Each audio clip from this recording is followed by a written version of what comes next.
Kamala is an affront, and I don't say this but just her pretending to be a black woman. That's an affront to me.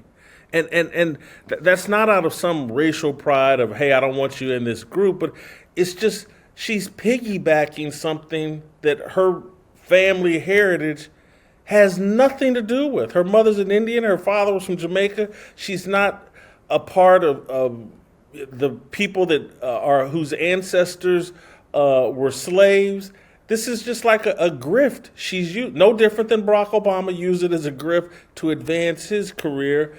We got to cut this out, and we got to call this out for what it is. This is a grifter who's a Marxist, believes in equity, and has been raised in that Northern California, San Francisco, elitist, socialist, communist mindset.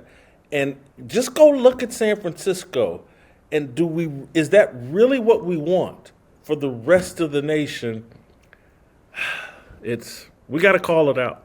And by the way, yeah. I think you can see this I don't know if you've noticed this, but when Kamala Harris is if she's speaking to or campaigning in front of black people, she suddenly gets like black dialect creeping into her speech. But when she's not in front of black people, not pandering to them, it's nowhere to be found. Yeah, that's code switching or what. Do it all the time.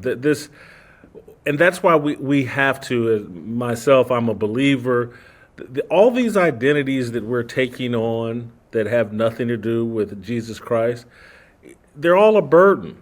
And so this black identity and people waking up every day trying to prove how black they are, and that, you know how you can prove you're black? Vote for Kamala Harris. I wake up every day, and we all need to start waking up every day, those of us that are believers. I just want to prove I'm a Christian, and just leave it at that.